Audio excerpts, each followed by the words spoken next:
Hello dear student, आज हम करने वाले हैं ऑर्गेनिक रिएक्शंस में से इम्पॉर्टेंट रिएक्शन एल्डोल रिएक्शन।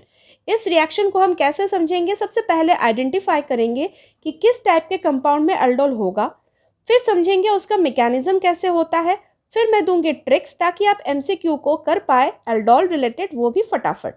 तो स्टेप 1 में हम देखेंगे कि कौन से कंपाउंड एल्डोल दिखाते हैं।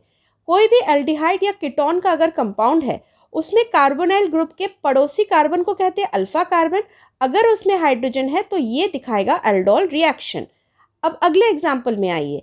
कार्बोनाइल कार्बन है, ये एल्डिहाइड है, पर इसके पड़ोस में कोई भी कार्बन नहीं है, यानी अल्फा कार्बन नहीं है तो अल्फा हाइड्रोजन भी नहीं है, तो ये एल्डोल रिएक्शन नहीं दिखाएगा। अब आते हैं अगले एग्जाम्पल में। ये आप देख रहे हैं कीटोनिक ग्रुप है और कार्बोनाइल कार्बन के दोनों तरफ दो अल्फा कार्बन और इनमें तो बहुत सारे अल्फा हाइड्रोजन है, यानी ये एल्डोल दिखाएगा। अब आते हैं लास्ट एग्जाम्पल में। ये देखिए बेंजीन के साथ है एक कार्बोनाइल ग्रुप, इसे हम क्या बोलते हैं? बेंजल्डिहाइड। और इस कार्बन के बाद वाला जो कार्बन है, यानी कार्बोनाइल कार्बन के बगल वाला कार्बन जिसे हम अल्फा कार्बन बोलते हैं, इसमें कोई भी हाइड्रोजन नहीं है। क्यों नहीं है? क्योंकि इस कार्बन ने 4 बॉन्ड बना लिए, 1 2 3 एंड 4, यानी इसके पास अल्फा हाइड्रोजन नहीं है, तो ये भी एल्डोल नहीं दिखाएगा। अब आते हैं स्टेप नंबर 2। स्टेप नंबर 2 में क्या था? हम मैकेनिज्म को समझेंगे। तो ये रहा एक एग्जाम्पल एल्डिहाइड का ही। कार्बोनाइल कार्बन के बगल वाला कार्बन को क्या बोलते हैं? अल्फा कार्बन, और उसके हाइड्रोजन को अल्फा हाइड्रोजन। अब ये अल्फा हाइड्रोजन अपना इलेक्ट्रॉन इस कार्बन को सौंपेगा और H+ बन के निकल जाएगा।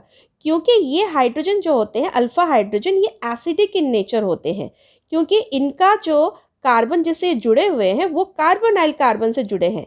और यहाँ पे देखिए पार्शियल पॉजिटिव और इसमें पार्शियल नेगेटिव डेवलप होता है, क्योंकि इस कार्बन के साथ डबल बॉन्ड और ऑक्सीजन दोनों हैं।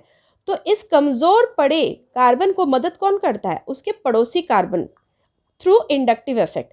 तो ये कार्बन क्या करेगा? इस हाइड्रोजन से छीन लेगा इलेक्ट्रॉन और बन जाएगा H+। अब ये H+ आजू बाजू घूमता रहेगा। अब देखिए इस रिएक्शन में एक इंपॉर्टेंट रिएजेंट यूज होता है, वो है NaOH, और वो भी डाइल्यूट।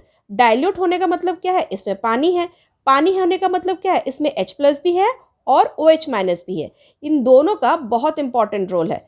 चलिए थोड़े आगे और बढ़ते हैं।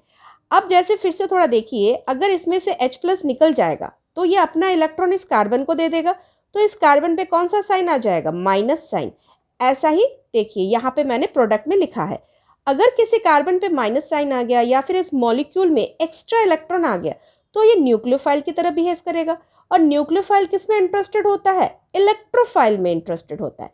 चलिए एक मॉलिक्यूल के साथ तो ऐसा हो गया, हमारे पास तो ऐसे और भी मॉलिक्यूल होंगे। जब हम रिएक्शन करते हैं एक मॉलिक्यूल के साथ तो करते नहीं है, तो एक और मॉलिक्यूल है। तो यहाँ पे देखिए कार्बन डबल बॉन्डेड ऑक्सीजन के साथ जुड़ा हुआ है, यानी यहाँ पे ऑक्सीजन ज़्यादा इलेक्ट्रोनेगेटिव होने की वजह से कार्बन से इलेक्ट्रॉन अपनी तरफ थोड़ा सा खींच रहा है, तो इसमें पार्शियल पॉजिटिव डेवलप होगा और ऑक्सीजन में पार्शियल नेगेटिव। तो ये कार्बन क्या बन जाएगा? एक इलेक्ट्रोफिलिक सेंटर। और इलेक्ट्रोफिलिक सेंटर में कौन इंटरेस्टेड होगा? न्यूक्लियोफाइल इंटरेस्टेड होगा। न्यूक्लियोफाइल का नेगेटिव अटैक करेगा इस पॉजिटिव पे। अगर ऐसा हुआ तो देखिए क्या होगा, इनको जोड़ने से ऐसा एक स्ट्रक्चर बन जाएगा। अब ऑक्सीजन पे तो माइनस है, अब इस माइनस में कौन इंटरेस्टेड होगा? ये जो भगाया हुआ H+ है ये तो इधर उधर घूम रहा है, और वाटर से निकला हुआ H+ भी इधर उधर घूम रहा है। ये H+ जाएगा इस ऑक्सीजन के साथ चिपक जाएगा और बन जाएगा ये स्ट्रक्चर। अब ये थोड़ा सा कॉम्प्लिकेटेड लग रहा है, इसको थोड़ा सजा के अगर हम लिखे तो देखिए आसान लगेगा आपको। ये देखिए CH3 CH, उस पे ऊपर OH, फिर CH CH3 और C डबल बॉन्ड OH बन गया। ये हो गया हमारा एल्डोल रिएक्शन। इसे एल्डोल क्यों बोलते हैं? क्योंकि देखिए यहाँ पे अल्कोहलिक ग्रुप भी है और एल्डिहाइडिक ग्रुप भी है। तो चलिए हमने क्या कर लिया? आइडेंटिफाई भी सीख लिया, मैकेनिज्म सीख लिया। अब मुझे आपको क्या सिखाना है? ट्रिक सिखाना। ट्रिक से पहले एक और चीज बता दूं, कंडेंसेशन। जब एल्डोल बन जाता है, ये रहा एल्डोल। अब देखिए ये है हमारा कार्बोनाइल कार्बन, किसका? एल्डिहाइडिक ग्रुप का। उसका पड़ोसी कार्बन क्या है? अल्फा, और उसका पड़ोसी क्या है? बीटा। ये जो बीटा वाला कार्बन है जिसपे OH लगा है, इसे कहते हैं बीटा हाइड्रोक्सी। अब जब कंडेंसेशन होने का मतलब क्या है कि हम इसमें हीट देंगे तो इसमें से क्या निकलेगा, पानी निकलेगा। पानी कैसे निकलेगा ये बड़ा इंपॉर्टेंट है, याद रखिएगा। पानी में क्या होता है, H+ और OH negative. OH negative beta वाले कार्बन से निकलेगा और H+ निकलेगा अल्फा वाले कार्बन से। तो एक एक बॉन्ड क्या हो गए, खाली हो गए। तो यहाँ पे क्या बन जाएगा, डबल बॉन्ड। ये देखिए, अब इसे हम क्या बोलते हैं, NL फॉर्म। क्यों NL बोलते हैं, N क्योंकि डबल बॉन्ड है, L क्योंकि एल्डिहाइडिक फॉर्म है। ठीक है, इस तरीके से प्रोडक्ट बन जाता है। अब आते हैं हम अपने फाइनल स्टेप में, जिसमें कि हमें क्या सीखना है, ट्रिक सीखना है। तो ये रहा हमारा एक एल्डिहाइडिक ग्रुप। चलिए मैंने 2 ग्रुप लिया, डाइल्यूट NaOH है, यानी आपको पकड़ लेना है कि यहाँ पे अल्डोल हो रहा है, अलग से लिखा हुआ नहीं रहेगा, आपको पहचानना है कि यहाँ पे अल्डोल होगा। तो डाइल्यूट NaOH है, अल्फा कार्बन भी है, तो अल्डोल होगा। चलिए इन कंपाउंड को 2 बार लिख लीजिए। लिख लिया, पहला ये क्या है, CHO, यानी ये कार्बोनाइल कार्बन, उसका पड़ोसी कार्बन क्या है, अल्फा कार्बन। तो अल्फा कार्बन वाले कार्बन को जोड़िए अगले CH3CHO का जो कार्बोनाइल कार्बन, ऐसे लाइन जोड़ दीजिए। हमने क्या देखा था, अल्फा हाइड्रोजन निकल जाता है, तो यहाँ से निकल जाएगा तो क्या हो जाएगा, ये CH2 हो जाएगा। CH2 हो जाएगा तो इस पे क्या आएगा, माइनस साइन, और इस कार्बन पे क्या है, हमने अभी देखा था प्लस साइन आता है। इसमें से H निकल जाएगा तो माइनस आएगा। तो ये आपस में जुड़ गए और जो स्ट्रक्चर बन गया वो कुछ ऐसा दिखने लगेगा। अब ऐसा स्ट्रक्चर तो अच्छा नहीं लग रहा है, तो इसको थोड़ा और सुंदर से लिखते हैं। तो ये बन गया। अब फिर इसका हम हीटिंग करेंगे तो क्या होगा, वाटर निकल जाएगा।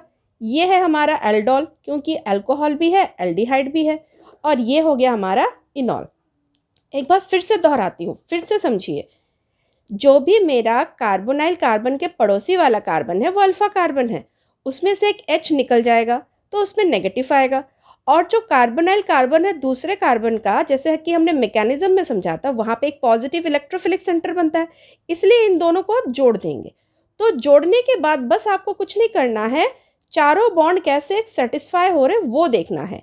और यहाँ पे CHO यानी C डबल बॉन्ड O की जगह COH होगा, और इसका जो H है ना वो उठ के इस वाले कार्बन पे चिपक गया। पहले यहाँ पे CH3 था ना, एक हाइड्रोजन निकल के यहाँ आ गया और CHO की जगह OH बन गया। बस इसी को आप अगर सजा के लिख दो तो आपका कंपाउंड बन गया। ये था हमारा ट्रिक। आपके प्रैक्टिस के लिए मैंने आपको ये क्वेश्चन दिया है, कमेंट में लिख के दिखाइए कि आप ये कर पा रहे हैं कि नहीं। अगर कोई डाउट हो तो वो भी बताइए। अगले वीडियो लेक्चर में मैं आपको इस पे ढेर सारे प्रैक्टिस कराऊंगी। टिल देन टेक केयर, और वीडियो अच्छा लगे तो लाइक शेयर सब्सक्राइब ज़रूर कीजिएगा। Thank you.